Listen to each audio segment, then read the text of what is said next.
ọ bụrụ na ije chego mee ordination no nwere ukwe na ije anụgọma you are a priest forever, a priest like Melchizedek of old. In Psalm 109 or 110, depending on your version of the Bible, verse 4, you have Psalm Agranta, no sir, you are a priest forever in the order of Melchizedek. Gonna be Jesu bunu ụkọchukwu in the order of Melchizedek. Ma onye mbụ anyị mara echiri ụkọchukwu na Old Testament bụ onye ndị ụka zan ya Aaron unu kumani eka njuma ajụjụ ọzọ unu chere kom takiri zamadu before and what bring the thing sharp like that. So Aaron bụ onye mbụ echiri ụkọchukwu. So when we talk about the Levitical priesthood, na anyị na-ekwu maka that same lineage of priesthood. Gịnị ba ga-asị na gịnị Jesu bụ ụkọchukwu n'usoro nke Aaron maọbụ usoro agbụrụ Levi na ọ bụ n'usoro nke Melchizedek mgbe ochie. Otu dịrị Jesu. Hebrews chapter 5. In fact, the letter to the Hebrews was so much concentrated on the priesthood, the sacred priesthood. Now, nke mbụ bụ na asịrị na Melchizedek bụ a priest of God Most High. Agara n'ihe ọgụgụ nke mbụ nta na Abraham zutere n'ụzọ, and Abraham paid tithe to him. Ịkwụ ya tithe shows you no bụ ụkọchukwu be ọbụ. And then what did he do? He blessed Abraham. In the ancient culture, onye na-agọzi mmadụ bụ onye kayan, bụ onye na-agọzi. And you know na Abraham bụ the patriarch, the great patriarch. So for that guy to bless him, it means mbụ not the higher than their patriarch. Otodili Jesu.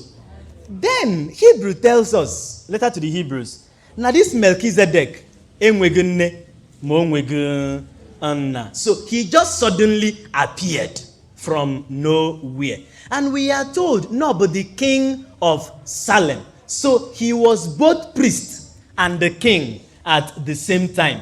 Men Levitical priests and gabu ụkọchukwu bụrụ eze. You are just a priest. So now but a signification of the priesthood, of some kind of prefiguration of the priesthood of Christ. Nke mbụ na onwego nne onwego nna, which means ne onwego any lineage oshi na aje bụrụ ụkọchukwu. Ma ọ bụrụ na bụ a Levitical priest, no, but or the inherited, because you are from this agbụrụ, therefore you become a priest. Otodili Jesu. And also you remember, gịnị bread and wine. Not like atara ndị aji chukwanụ aja maọbụ ebule. Bread and wine. And it was those same elements that Jesus consecrated and gave to us as his body and his blood. Now, because now the priest of the Most High, he was ordained by God. Why? The priesthood anyị mara began with the law that Moses gave us. Mana onye nke a bịara before na-ebido nweghere ụkọ, and he was already a priest, which means na onwego boundary, ma onwego any lineage. He just appeared. God ordained him a priest. Otodili Jesu.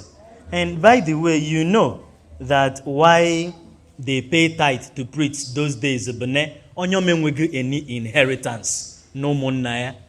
No bụ sọsọ Chukwu bụ oke o ketere. So n'ihe a na-enye bụ to support and sustain him while he does the work of God.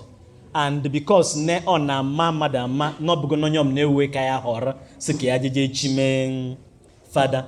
So nwọchọ mmadụ ga-eje ka ya họta ka ya chime fada. Min ga-echi fada mogna agborogo bụ agboro fada. Is it still compulsory to pay 10% of ihe nwetere to ụkọchukwu? Anụmụ assignment.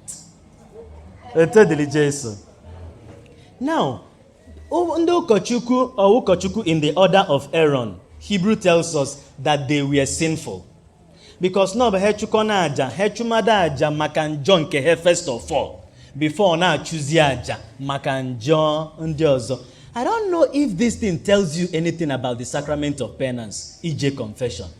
Because here I mean, even in that old era, na Jesu, Chukwu, sorry, let me put it that way. Na Chukwu ka debere onye ụkọ n'etiti ya na ndị mmadụ when it comes to forgiveness of sin. Because no bụ ụkọ Chukwu bụ onye ji anara ha aja chuma maka ka enwe ike gbayana ha njọ ha. So mana Jesu enwego njọ o nwere, so he is the perfect priest. Now, aja ndị nke ọzọ chukọ because they were not going to live forever, and n'ihe bụ just a signification of the perfect priesthood which we will find in Christ. Na aja ha na-achụ be egbichere na egbukote ọzọ, egbichere na egbukote anụmanụ ọzọ, mana nke Jesu bụ one single perfect sacrifice. Aja nke elobe na aja nke altar bụ otu ihe, maka na ọ bụ Kristi n'onwe ya bụ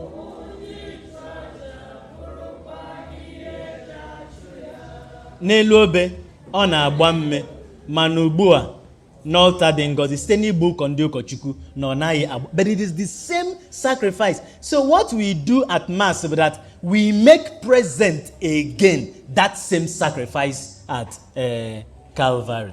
And the beautiful thing also, those priests offered something else as victims for sacrifice.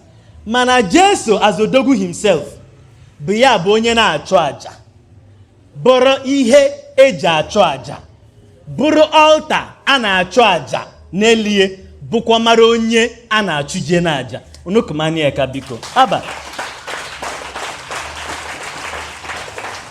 So because he lives forever, he is able to, as long as humans exist, forgive our sins and give us lasting salvation. So that is why we say that Jesus is a priest in the order of Melchizedek Mgbochie. He was a king and a priest, just as Jesus is king and priest. No genealogy. He didn't belong to the Levitical lineage of priests. Jesus no way ordained by God. So those similarities. That is to tell us the priesthood of Melchizedek was superior and far above the priesthood of Aaron.